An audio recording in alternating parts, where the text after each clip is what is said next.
morning, Terraforma. Yay, we're so glad you're here to worship with us this morning, whether you're here or joining us online. We invite you to stand if you are able and sing with us.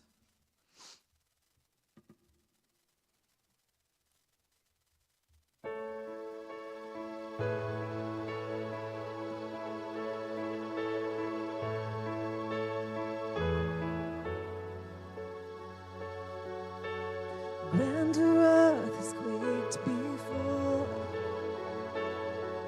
moved by the sound of his voice,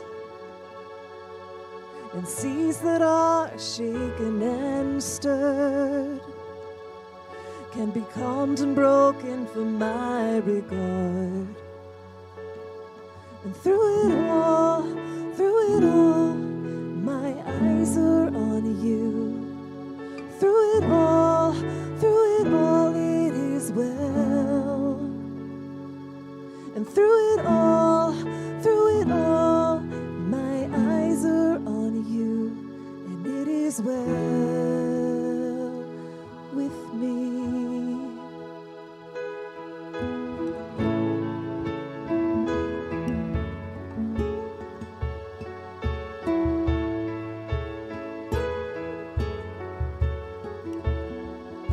Far be it from me not to believe, even when my eyes they cannot see. And this mountain that's in front of me will be thrown into the midst of the sea. Through it all, my eyes are on you.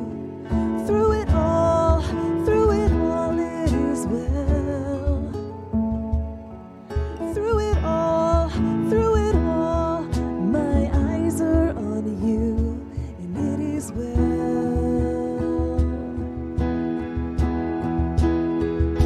So let go, my soul, and trust in Him. The waves and wind still know His name.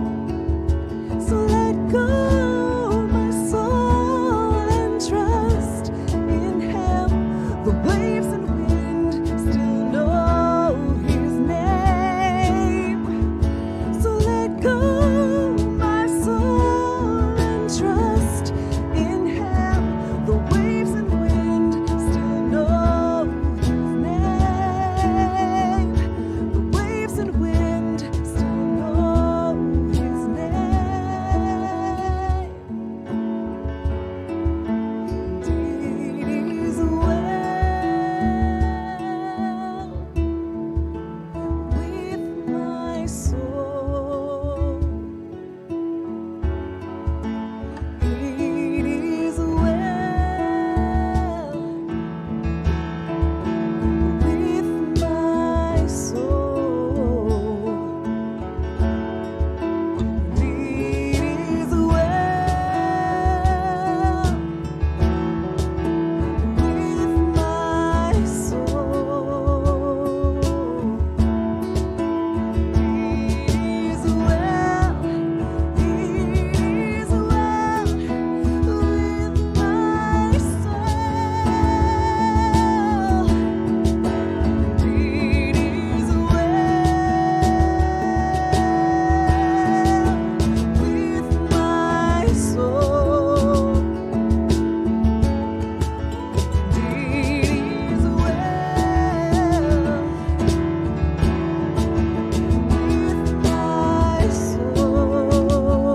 with my soul. And it is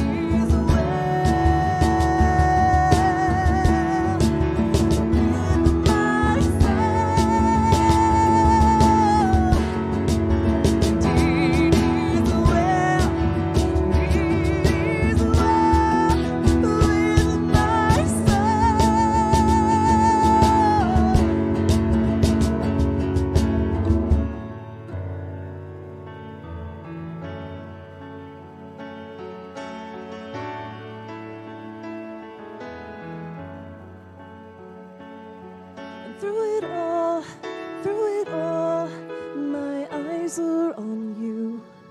And through it all, it is well.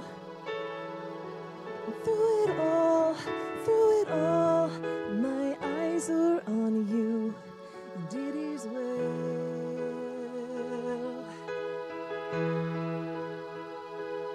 with me.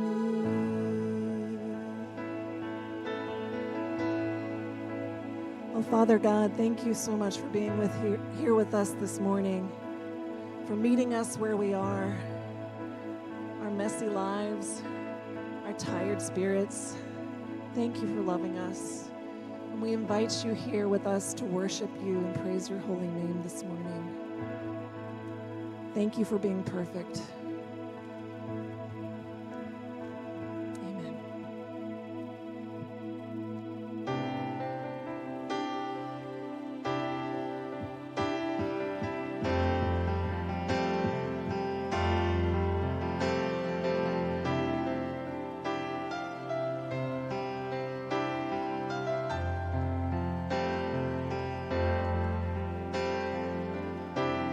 I could just sit, oh, I could just sit and wait for all your goodness, hope to feel your presence.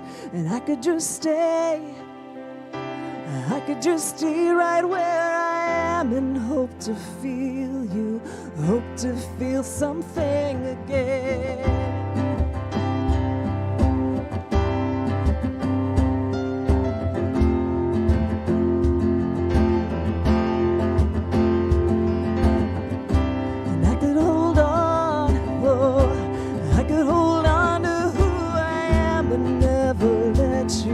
Change me from the inside, and I could be safe, oh, I could be safe here in your arms and never leave home, never let these walls down. But you have called me higher, you have called me deeper, and I'll go where you will lead me, Lord.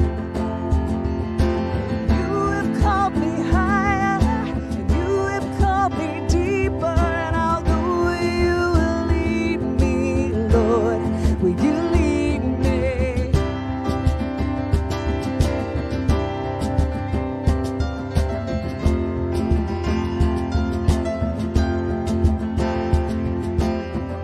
And I could hold on, oh, I could hold on to who I am and never let you change me from the inside. And I could be safe, oh, I could be safe here in your arms and never leave home, never let these walls down. But you have called me higher, and you have called me deeper, and I'll go where you will lead me, Lord. But you have called me higher, and you have called me deeper, and I'll go where you will lead me, Lord, where you lead me.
We're going to continue worshiping here. We're just going to celebrate communion together. It's the first Sunday of the month, so it's a sacred rhythm for us here at Terraforma.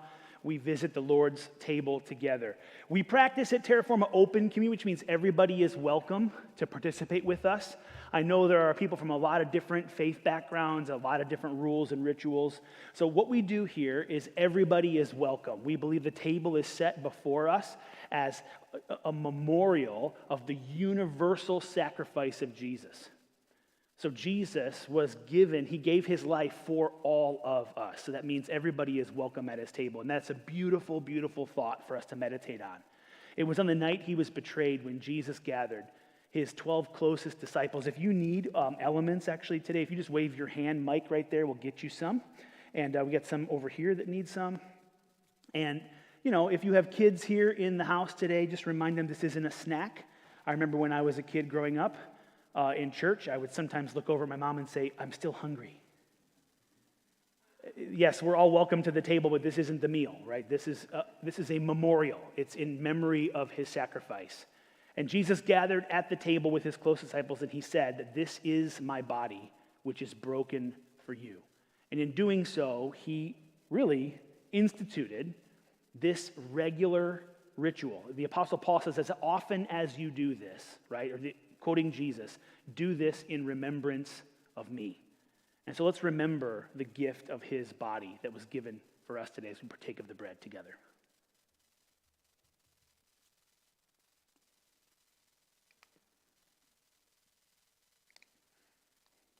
At that same meal, he took a cup, one common cup. And there's a lot of symbolism in this idea of one cup. There's one Lord, there's one faith, there's one baptism, there's one cup of communion. And yet we practice today because of things like germs that they didn't know about 2,000 years ago. Individual cups. But the unity is the same, the message is the same. This is the cup of the new covenant that brings us all together into the presence of God in a beautiful way.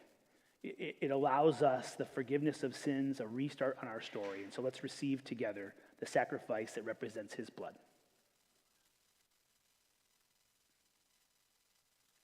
Lord Jesus, we thank you for who you are, for what you did, for your sacrifice, God, for the way that you opened up the presence of God in such a beautiful way, that you put on dramatic display the extent of God's love for all of us and each of us. And we worship you today. Amen. We're going to continue to worship today.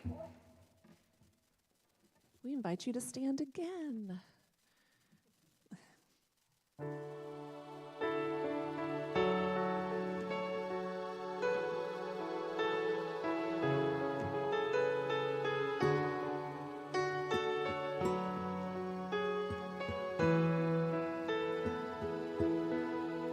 You give life, you are love, you bring light to the darkness, you give hope, you restore every heart that is broken.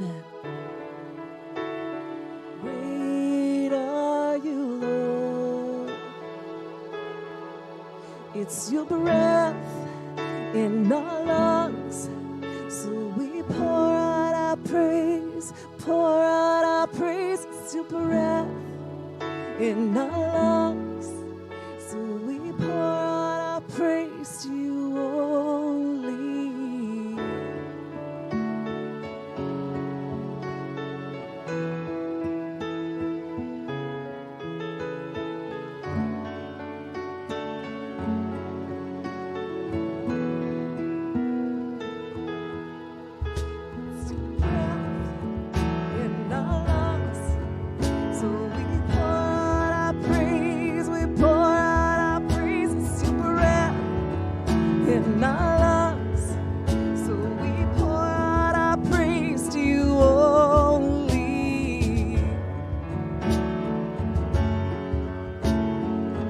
Chorus too early, so we're going to go back and sing the verse. You give life, you are love, you bring light to the darkness, you give hope, you restore every heart that is broken. Great are you, Lord. It's your breath in our lungs, so we pour out our praise, we pour out our praise. It's your breath in our lungs, so we pour out our praise to you only.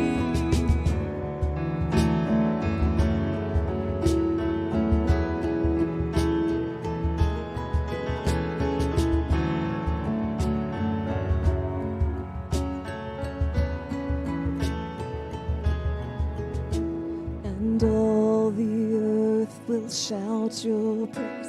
Our hearts will cry, these bones will sing. Great are you, Lord. And all the earth will shout your praise. Our hearts will cry, these bones will sing. Great are you, Lord. One more time. And all the earth will shout your praise.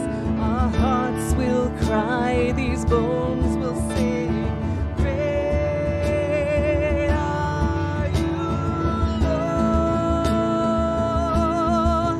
It's your breath in our lungs, so we pour out our praise, pour out our praise. It's your breath in our lungs, so we pour out our praise to you only. It's your breath in our lungs, so we pour out our praise, we pour out our praise. It's your breath in our lungs, so we pour out our praise to you only.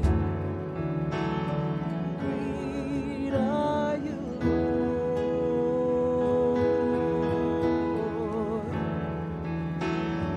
Great are you, Lord.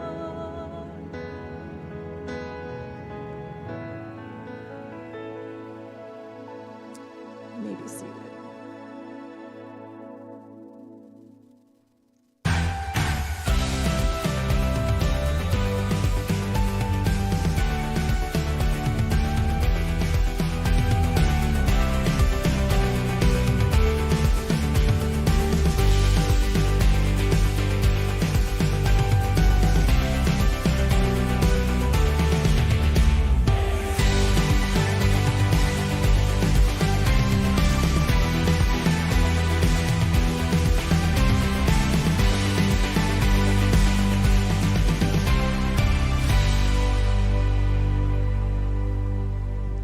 Good morning.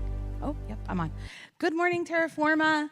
My name's Erin. I'm here to welcome you this morning. We're so happy to see everybody's faces, even though it's a long weekend. Happy to see everyone who's able to join us online, even though you're probably out of town or at the beach or something fun. I hope everybody's kind of getting into the swing of fall and sending kids off to school for the first time, or maybe off to college or wherever they're headed off to. So hopefully you're getting into a new rhythm. So I'm here to welcome you, say hello. Happy to have you here. A couple of reminders of different things going on. It's September, which is exciting. It's a scatter and serve month. So on that fifth Sunday, we won't be meeting here at church. We'll be out in our community doing things, and more information to come on that soon. But the thing that's coming up soon is our Out of Darkness walk, which is going to be September 14th. So you need to register for that, get your teams together, and be ready to participate in that. And the other thing is there's going to be new groups starting in October. There's supposed to be a slide. There it is. So those are the new groups that are coming up in October. If you haven't ever been a part of a group, I strongly encourage you to do it. My husband and I did one last fall, and it was fantastic. I met a lot of people and really connected with the people that were in that group with me, and it was really exciting and powerful. So if you haven't been a part of a group yet, I really encourage you to do so. So have a fantastic service and a wonderful week. We're so glad you're here.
Good morning, Terraforma. Hey, we are in a series that we are calling Just My Type. And in this series, we're exploring the marvel of the human personality. Here's what we believe about you. We believe that you were made on purpose and for a purpose. We believe that we have never and will never meet an ordinary human being. That you, in some unique way, are a marvel, that you are a wonder, that God made you just as you are to reflect a certain aspect of His image and glory into the world. And so that makes you worth talking about. Jesus called us to this whole idea. He said that the bottom line of faith is to learn to love God with all your heart, soul, mind, and strength, and to learn to love your neighbor as yourself. And so in this series, it's all about how do we do that well? How do you love yourself? How do you love your people? How do you give and receive love and walk in that Jesus way? The backdrop for this is this human personality framework called the enneagram. And if you're new to this, gosh, you're like, man, I thought I came to a church. This is kind of weird. There's like this kind of, weird symbol behind this guy, and he's talking about 9 personality types. And here's the thing about this. This, especially when you look at the Enneagram through the lens of the gospel of Jesus, it is a remarkable tool that helps you tell yourself the truth. It helps you mind those blind spots. We aren't always aware of why we do what we do, even though we experience our own motivations and our own behaviors and our own thoughts every single day. We struggle to tell ourselves the truth. And the Enneagram really seeks to do that. It's a little bit different than something like Myers-Briggs or DISC or StrengthsFinder in that it's primarily about the why behind the what. It's about exposing your motives. And really, it's not, and hear me on this. When you're starting to get into something like the Enneagram, your first kind of shallow step is to walk around and, use it as like an excuse or a crutch. Like, this is why I am the way I am. And you just need to deal with the fact that I am the way I am. The beauty of the Enneagram is not that you can just become more dysfunctional and give yourself a long list of excuses as to why you are the way you are. It's to identify a pathway towards growth. It's to become more like Jesus. And so this isn't about labels or limits. It's about learning to walk in growth, to become the version of you that God knows with His help that you can become. We're moving around this circle. We started with type 2 and 3 and 4 in that kind of heart triad, and then we're kind of wrapping up in this head triad, this idea that people experience life primarily through their thoughts, and they struggle primarily with fears. So we've been dealing with 5s, 6s, and 7s, and we're going to wrap this up, and we're going to talk today about the Enneagram type 7. Gosh, I love 7s. I am a 7 myself. It's the best type on the Enneagram. I know I told you every week there's no such thing as, it's not like a hierarchy of numbers except 7s. They're just the best. Only because it makes so much sense to me. I remember when I first discovered the Enneagram, it was like someone turned the lights on the hidden parts of my heart, and I felt so seen and exposed. I remember the first time I ever heard the song, which we're going to play at the end of the service, from Sleeping at Last, 7. I just wept. I don't know how else to tell you. It moved me so much. It accessed parts of my internal story that I didn't necessarily know were there. 7s are sometimes called the Enthusiasts or the Epicure or the Adventurer or the Optimists. These are upbeat, positive, energetic people that are driven to seek out pleasure and enjoy pain. 7s want to taste and try and experience everything at least twice. The first time just to experience it, and the second time to check back and did we enjoy that or not. 7s are all about anticipation of the future, what is new, what is next. Matter of fact, if you go to an amusement park with a 7, they'll sit for hours in a line waiting to get on the newest roller coaster, and before that roller coaster is even done, they're already thinking about the next ride. If you live with a 7, you know what this is like, because it's like, are you even ever here in the moment? They've been anticipating the pleasure, the excitement, the enjoyment of what's to come, and they're fixated on it. They're planning that future. They just can't wait to taste it and be there and be a part of it and learn it and all the different things that are associated with it. And then you actually get to the event, and they're like, okay, now what's next? What's next? 7s, the dark side is that they really will do everything they can to avoid pain, anything that makes them feel trapped, or makes them feel bored. We call it in our house teleportation. All of a sudden, Dad will just be gone. Where did Dad go?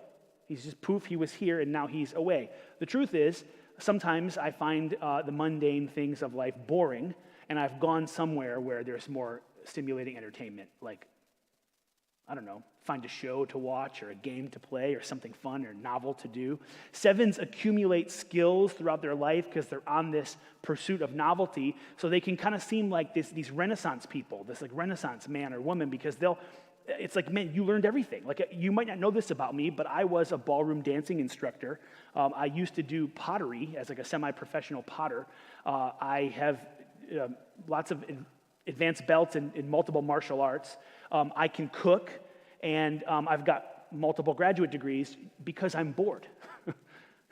I am on this insatiable quest to satisfy my hunger, my curiosity, my own amusement. I just want to do it all.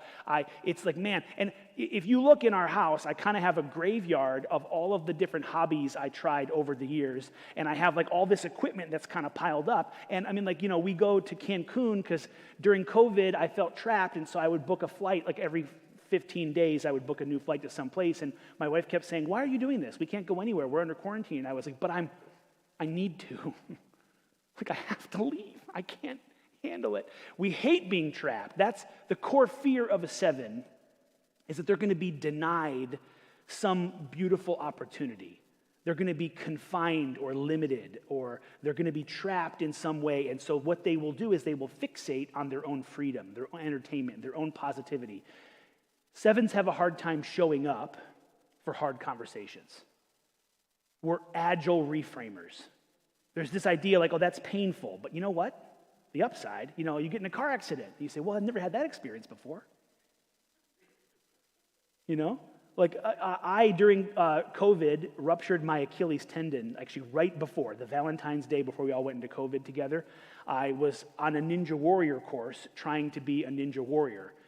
And you can look at me and know that I am not a Ninja Warrior. There are certain people that are built for agility courses. I'm not. And I was disappointed because, at the end of the thing, there's this thing called the warp wall where you run up and grab it and pull yourself up the wall. And I had done it, but nobody was watching when I did it. And so I was kind of disappointed. So I slid back down the wall and told my wife, "No, look at me, watch me. And I went to do it another time, and she watched me while I tried to run up this wall and jump, and then my Achilles tendon ruptured like the ends of a mop. And it completely exploded, my foot was just dangling like this. I was speaking at a youth conference when this happened, and my immediate thought was like, okay, quick, I know what's wrong with me. Take me to the emergency room, get me in a boot so I can finish my message tonight. And they were like, well, no, Justin, this is a pretty serious injury, like you're out of it. And I'm like, no, I'll be good, just get me in a boot. And sure enough, we went to the hospital, and I was low-key, I felt trapped by this limitation, but at the same time, my positivity reframe superpower told me, well, isn't this exciting? And fun? And different? Maybe the most 7 thing of that season for me was I had to get to physical therapy, and I was so tired during the pandemic of asking for rides everywhere because I felt trapped. So I had figured out in my head I didn't need my right foot to drive my ATV to go to physical therapy. So I put crutches in the gun rack on the front of my ATV, and I rode through South Riding in the middle of the pandemic towards my physical therapist office, and I got pulled over by a police officer on the side of the road. I had my foot elevated on the front of the ATV in a cast, and he pulled me over and was like, what? I don't even know what to do with this. He's like, how do I write this ticket? I don't even know. And I was like, listen, here's what's happening. There's no one on the roads. We're all in quarantine. I have to get to physical therapy. It's mandatory, I guess, or whatever. And just don't write me a ticket. And he was like, well, I guess wear a helmet? How do I even... So he went back to his car, and he came back, and he gave me my license. He's like, this isn't even like a driving license situation. And he goes, okay, here's the thing. I'm going to take a photo of you and make fun of you with my coworkers and not write you a ticket. And I said, deal. So I posed, snaps the picture, and on we go. Sevens they're bold and determined to experience and pursue variety. They want it to be different. They thrive on the anticipation of coming fun and pleasure. They don't want to feel limited. They don't want to feel trapped. As a pastor, there's something that fuels me as a 7 because every month or two I get to do a brand new book report. It's like I get to dive into an exciting new topic. I am a voracious reader. Most 7s have quick and agile minds. They remember what they hear. They move towards different novel ideas. But 7s become incredibly disruptive when they're bored. If you're a 7, maybe you had the experience of being bored in school. And it's like, okay, you got the concept quickly that the teacher was teaching, and then you didn't need to be involved in what was happening for the rest of the hour in the class, so you just became the class clown or the class troll. And so many 7s have straight A's and then glaringly terrible conduct grades in school. We were disruptive, we were clowns, we were fidgety. I actually had a professor one time tell me I used to play pocket Yahtzee when I was doing my undergrad in Bible and theology because I couldn't sit still for long enough to deal with this. And I apologized because it was kind of disruptive sometimes when I would get a Yahtzee in class and go, Yahtzee! And I was like, I feel bad about this. And the professor told me, no, don't ever apologize. Your brain requires stimulation, and you don't need to apologize for that. He said, Justin, you write the best papers in the class. And I was like, oh, thank you. Well, then it got to a point where during one class, I got 5 Yahtzees in a row. And I don't remember what we were even talking about at the time, but 5 Yahtzees, and I actually said, whoa! And he said, what is it? And I said, I just got 5 Yahtzees. And I said, I am so sorry, this is so disruptive, and it's not fair to the other students. They're paying to be here. I know the whole drill. Because in elementary school, the teacher would always tell me, like, what? Listen, even if you don't need to cover this, they do, and you're being a clown, you're being disruptive. I'm sorry. This is a heavy conversation. I want to escape. Is there some fun I can go have somewhere else? And the professor actually said, class dismissed. 5 Yahtzees, that's it. God has spoken.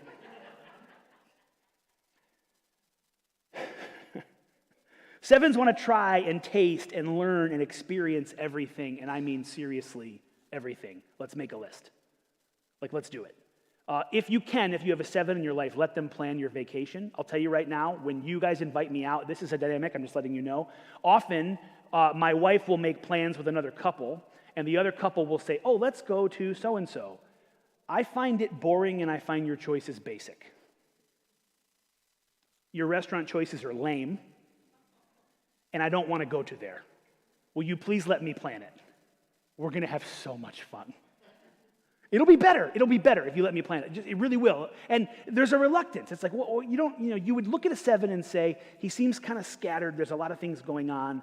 Oftentimes 7s have so many things going on because we require constant movement and constant novelty. What we don't do very well in is routines. We don't do very well in this idea of like, man, we're hard workers, but don't tie us to things like restrictive deadlines because we are rule averse. 7s believe instinctively that rules were designed for people that aren't them.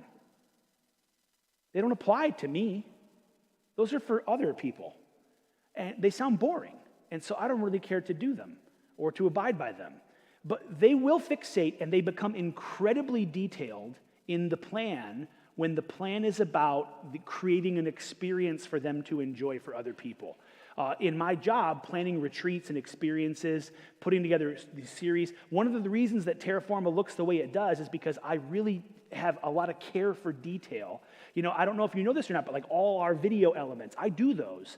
Not because okay, couldn't someone else do them? No, I really like it. It's a novelty thing. It's an artistic expression, some new thing for me to be able to do that, this is a lot of fun. And man, I accumulate skills like crazy.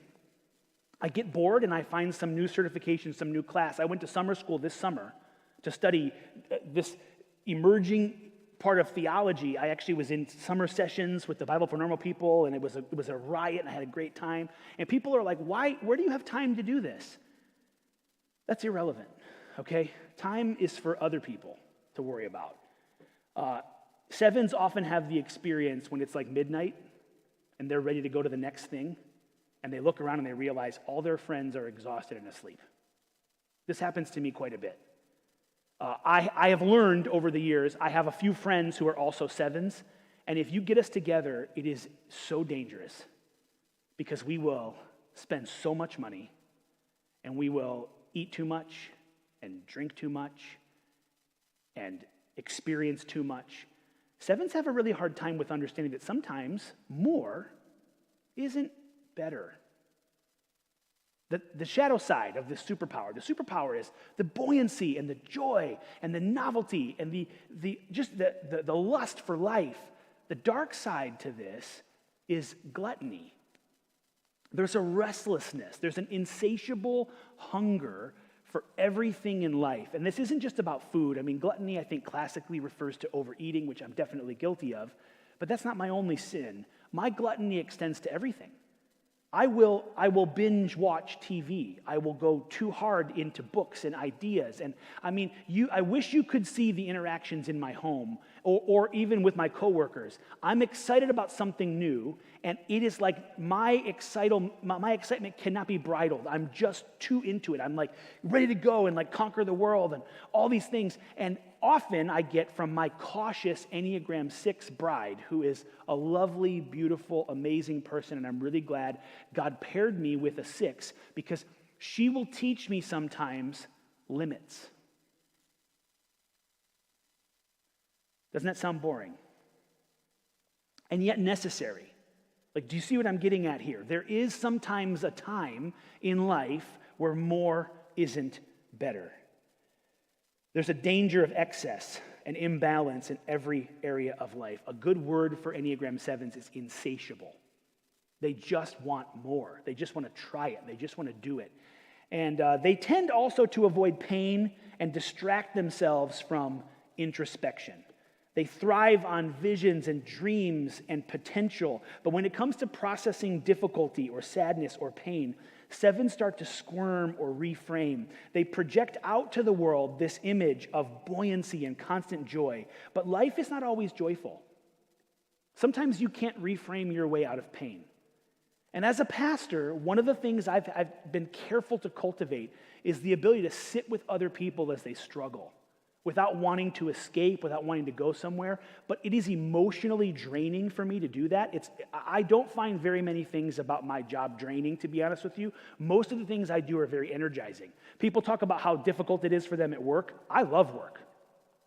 I really do. I'm energized and I'm pumped up. My favorite night of the week is Sunday night after we've done this. And here's if I had my way, every single Sunday night would be a party with my close friends. People are like, aren't you tired after church? Other pastors are like, I'm exhausted, I'm wiped out. I'm like, no, man, I am ready to rock and roll. Like, let me get home, sit on the couch for 20 minutes, get back up and like, let's go. And often in my life, I'll turn to my friends or my people and be like, guys, where are we going next? Is there a White Castle open? Like, let's go. Like, come on. And they will say, I'm tired.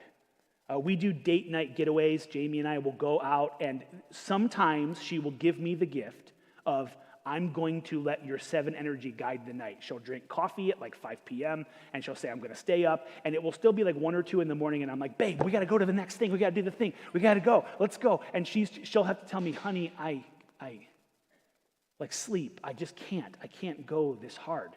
I can't keep going. Learning how to sit, to be present. Learning. We have these words, and they're normally associated with substances like alcohol. We have these words like sobriety and temperance. Now, these are classical virtues in the ancient Greek world that refer not just to alcohol, but to all things. It means to go the right length and no further. Have the right amount of fun.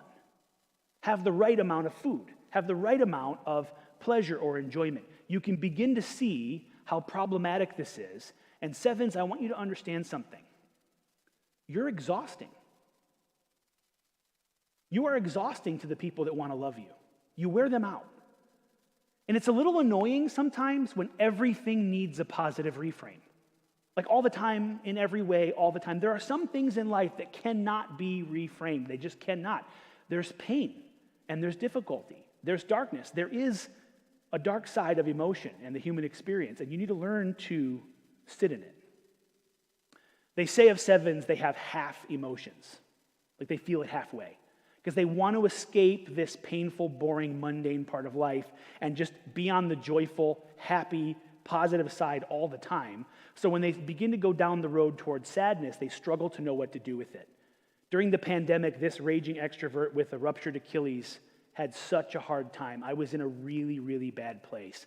And my wife said to me, Justin, I think you're, and she used a word that I have never had used of me ever. And please hear me, if you have a mental health struggle, I am not trivializing your struggle at all. I'm making fun of my own immaturity here. She said, I think you're depressed. And my response in my immaturity was, get out of here. Of course I'm not depressed. This is what I said. That's stupid. Why would anyone feel that way? And then I met with a counselor, and the counselor did this assessment. And he said this, I remember when he said this, he laughed and he said, Justin, why are you the last person to know that you're sad? And I talked about it. I was like, I don't really know. To be honest with you, I don't feel sad. And he goes, well, you're reframing right now. He goes, on my professional assessment, you are clinically depressed. And I would say it's severe. And what I told him was, shut up, you're dumb. I really did. And I argued with him. And he was like, no, you have to settle this. He said, listen, this is just a data point. What you do with that data point is up to you. Now, where do we go from here? Do you see how unhealthy it is sometimes to demand that everything would be joyful all the time? There's a movie about that. It's called Inside Out, right? Where joy demands I'm going to run this little girl's mind, and sadness is never going to be a part of the emotional frame, and that isn't healthy. And that's what sevens need to learn. Their growth path is learning to navigate life in a way that is healthy. They have to moderate their way of being in the world almost at all times, or they are prone to excess in many, many areas of life.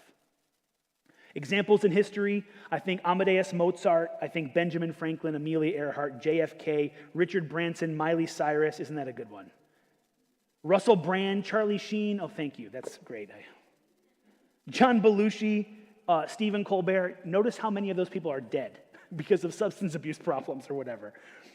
In fiction, sevens are often not the main character. They're often like the supporting character, like the fun friend, like Merry and Pippin in The Lord of the Rings, Robert Baratheon in Game of Thrones, the Weasley twins in Harry Potter, Aang from Avatar: The Last Airbender, which is the undisputed king of all cartoons. Don't argue with me about it. I'm a seven. I've seen them all.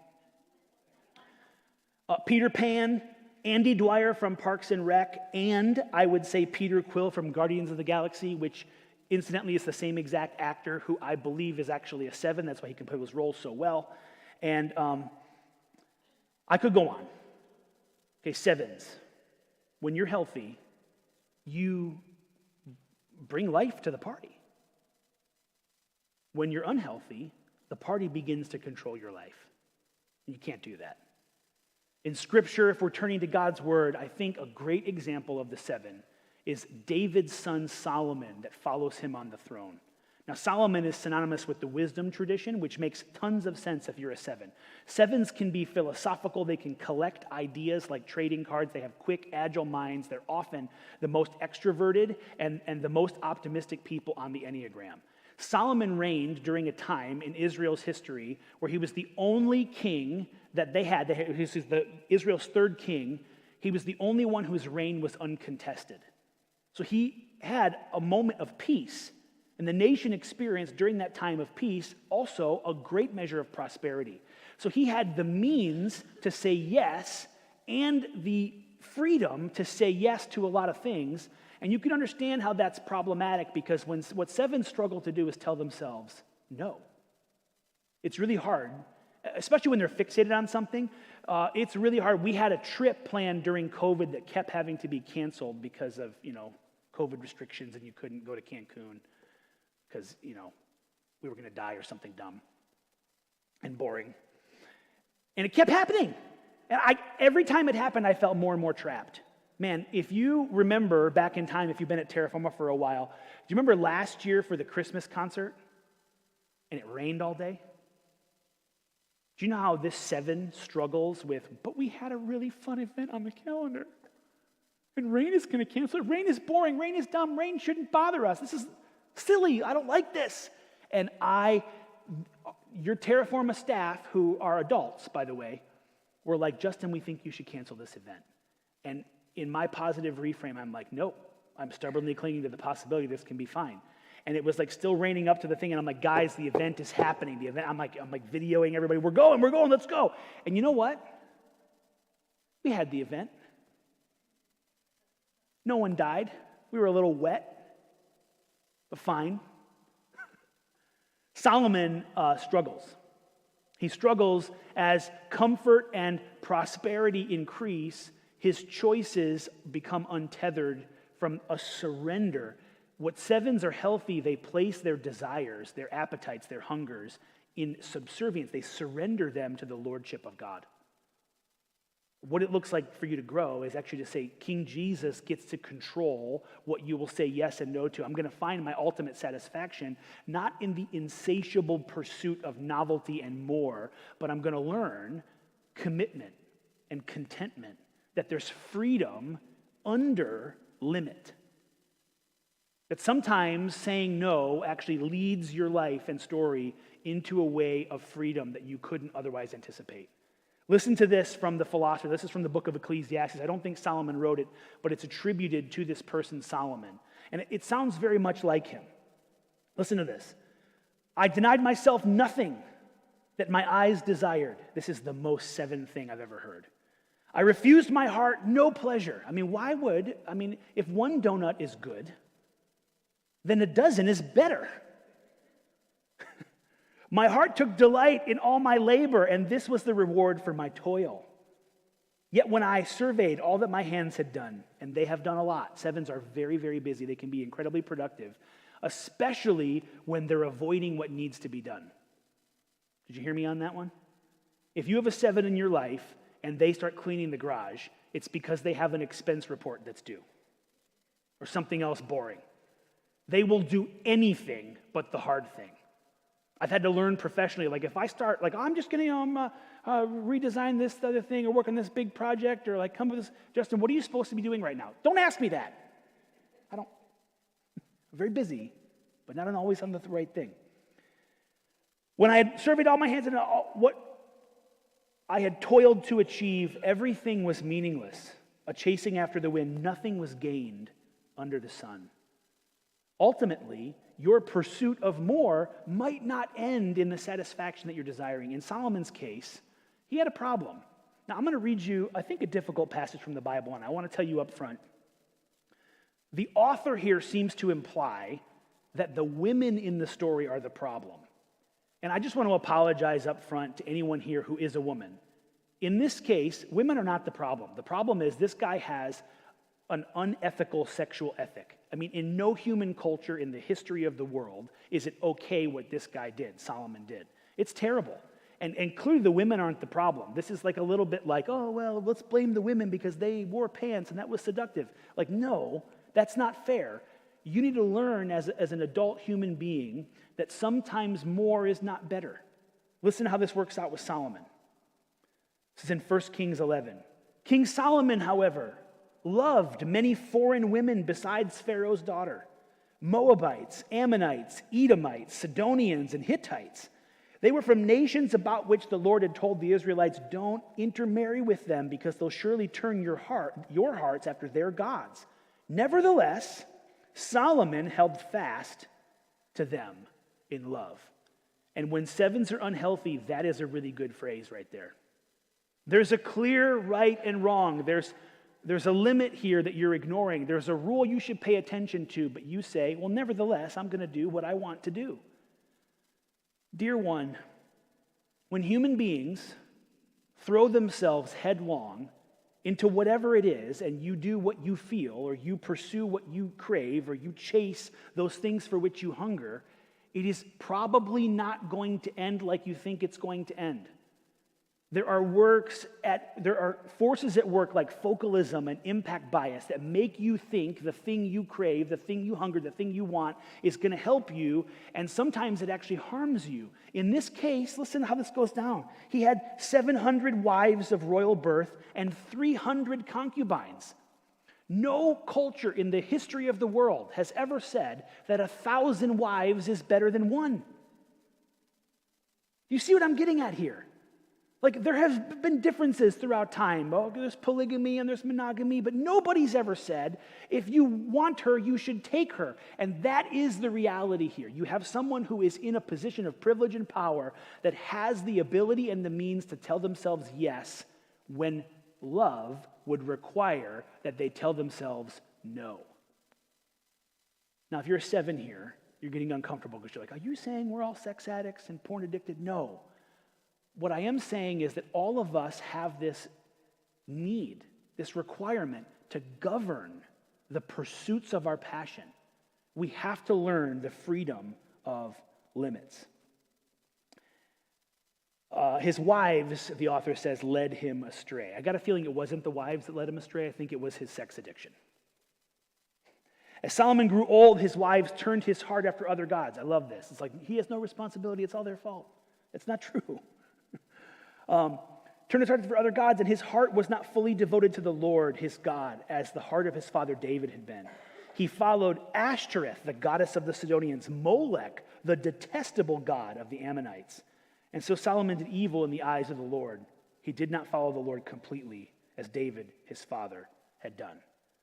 7s, and actually everybody. Sometimes the right amount is enough. The right amount is enough. Now, I read these things about 7s. They say 7s struggle with commitment. I've never struggled with commitment myself. I'm very loyal. I'm very committed.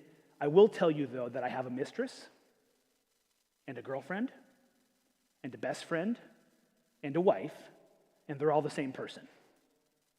Her name is Jamie.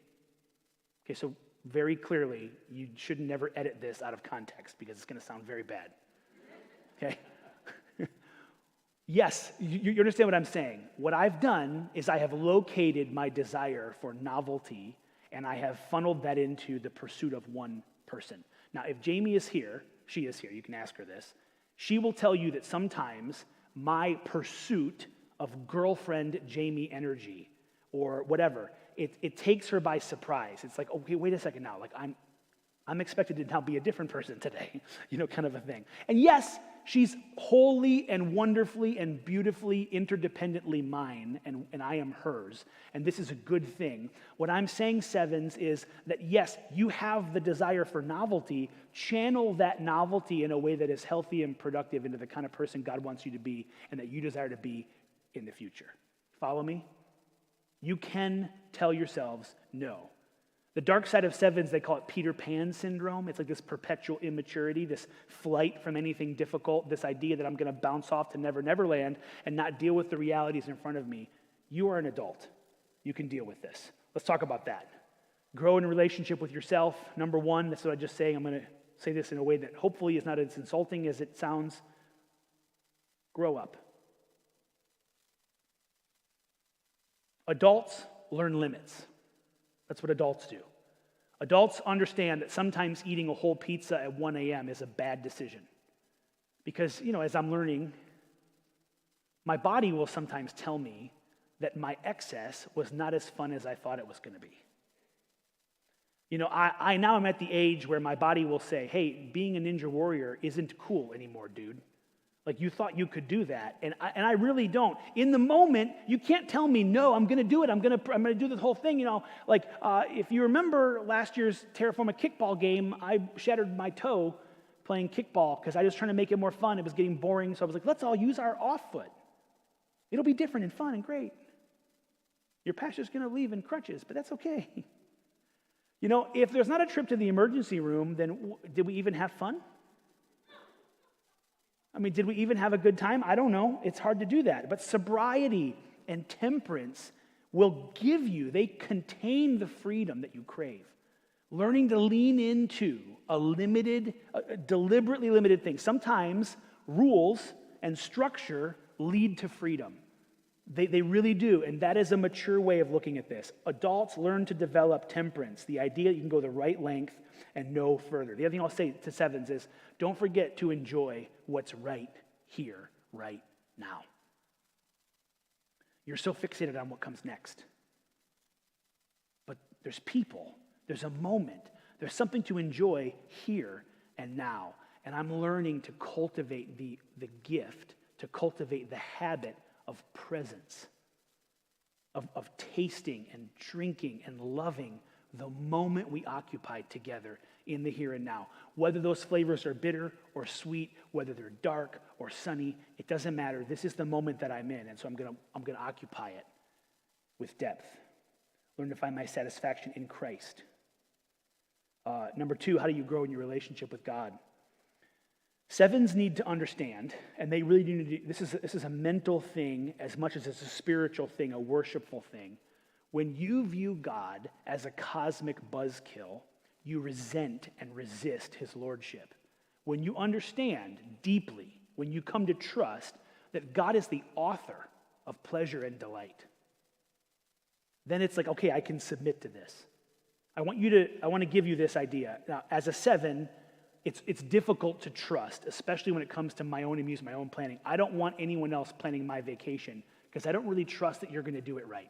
7s long to be taken care of, but we don't really trust that anybody's going to do it the way that our appetites would require. We have big desires and big energy, and so it's just all you're like, oh, I can't trust you to do it. But I've learned over the years, I can trust another 7.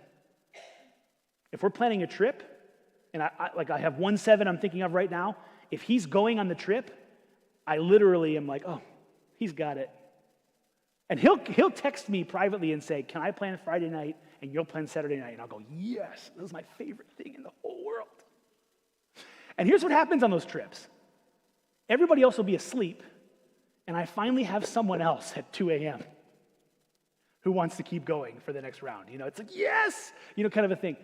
When you understand that the God who made you a 7 is more 7 than you are, you can trust him.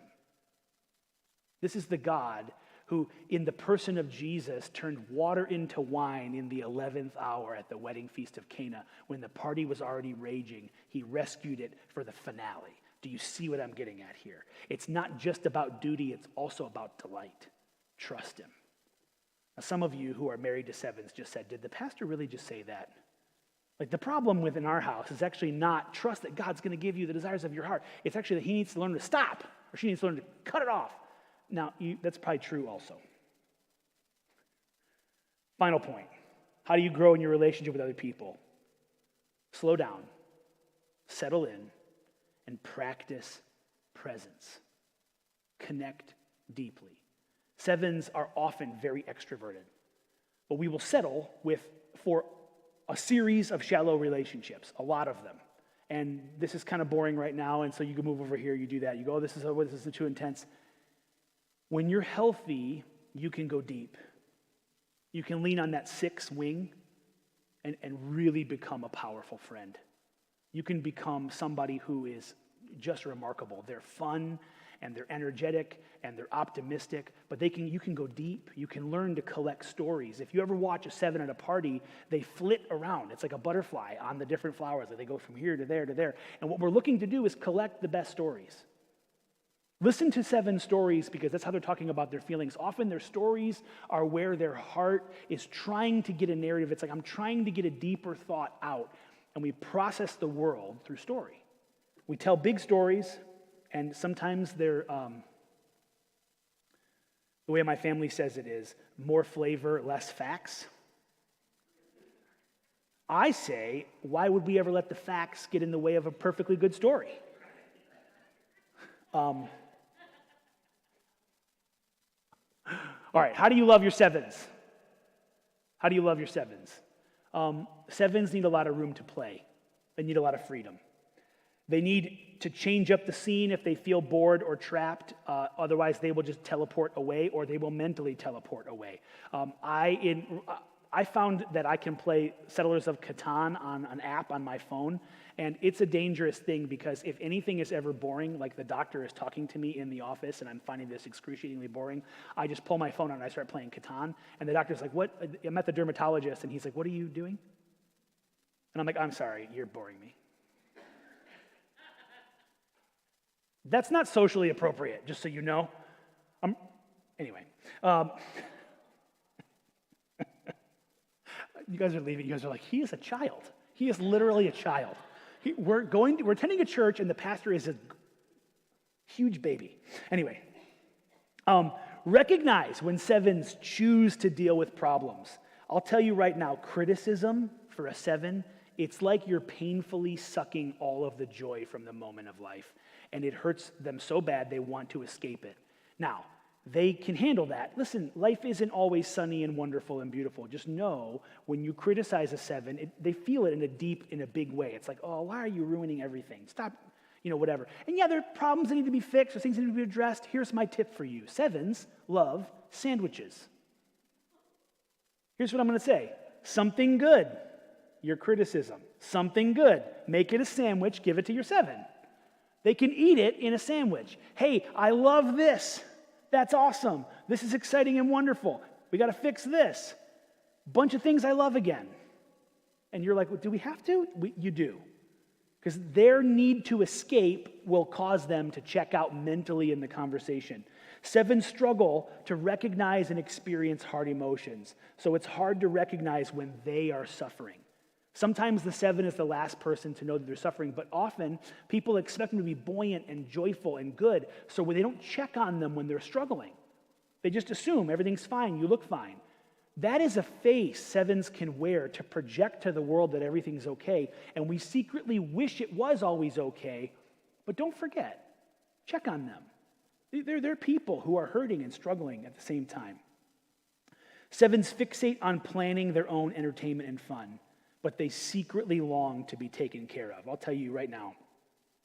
2 years ago, I was invited on this pastor's retreat, and it was one of the most amazing things in my life, to be honest with you. Because I showed up as a pastor, and it was like this was a perfectly created retreat just for me.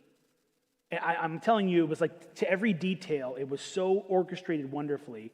I showed up, and as we pulled on the property, there were these 2 cowgirls kind of racing the motorcade as we pulled onto this property in Wyoming with flying flags, and we pulled up, the doors of the SUVs opened, and all these pastors got out. They brought us cocktails and drinks, and there was music playing. It was this big welcome party, and the speech went something like this: you spend your life taking care of everybody else.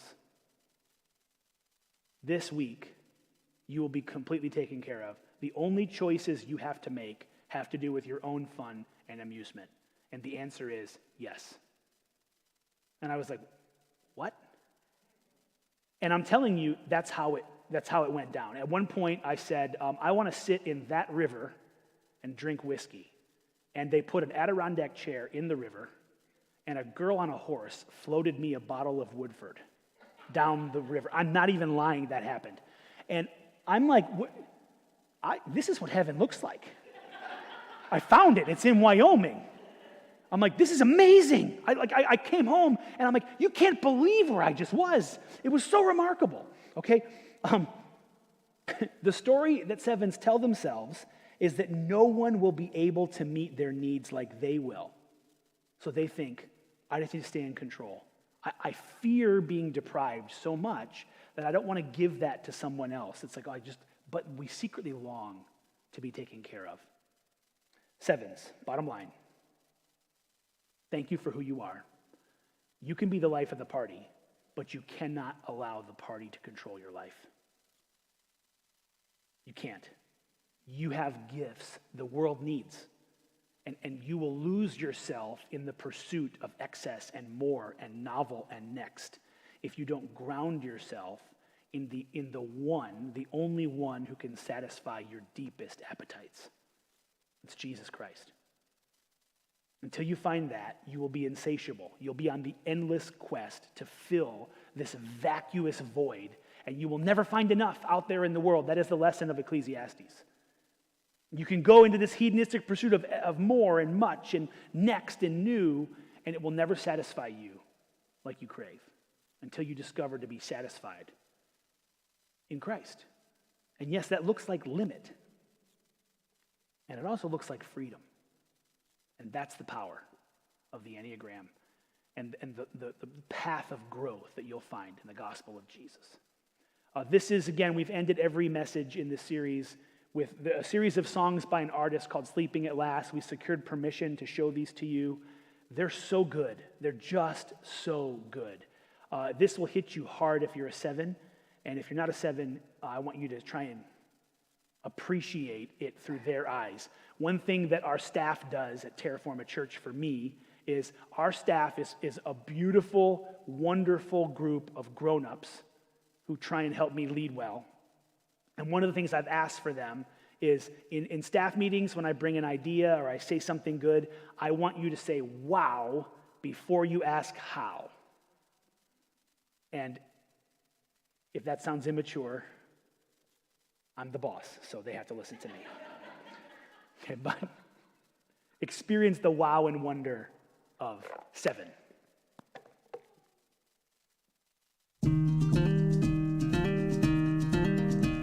How nice it'd be if we could try everything. I'm serious, let's make a list and just begin. What about danger? So what about risk? Let's climb this mountain before we cross that bridge. 'Cause I'm restless, I'm restless, I'm restless for whatever comes next. How wonderful to see a smile on your face. It cost farewell tears for a welcome home parade. A secret handshake between me and my one life. I'll find the silver lining no matter what the price. 'Cause I'm hungry, I'm hungry, I'm hungry for whatever comes next.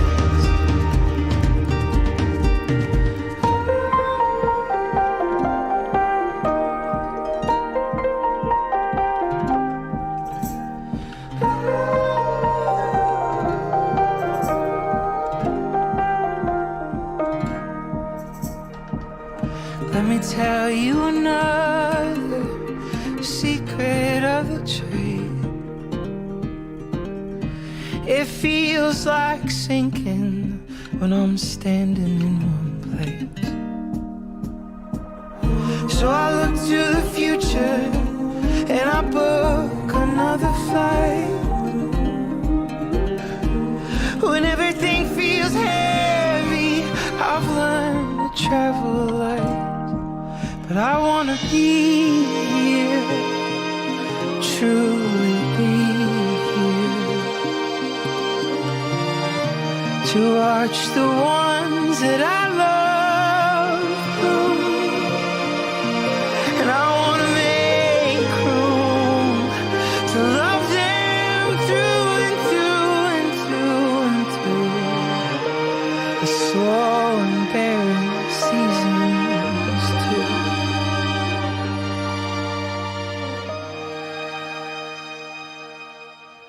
I feel hope deep in my bones. Tomorrow will be beautiful. And I'm ready, God, I'm ready.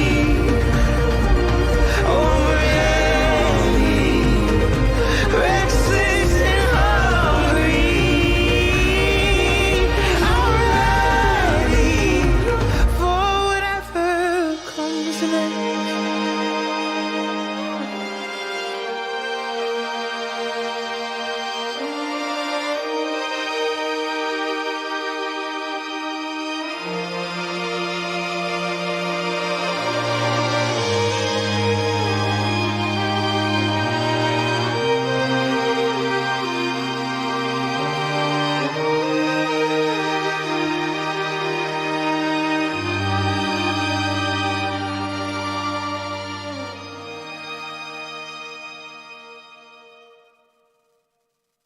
I'm not crying, you are. No, really. We have 3 weeks left in this series. We're going to cover next 8s, 9s, and 1s. Remarkable numbers. We're so thankful for your patience. 8s, 9s, and 1s, the final triad, as we move kind of into the gut. And it's going to be a great time. You don't want to miss it. You don't want to miss it. Please invite your people. If you have an 8 or 9 or a 1 in your life, if you want more information about the Enneagram, there's a tab in the Terraform app you can find in there, like this self-typing guide. You can find tests that will help you on your way, and a bunch of resources in the Terraform app. And I would love to meet you if I haven't met you yet. I'll be in the lobby. There's coffee and donuts for everybody as well. God bless. Happy Labor Day weekend.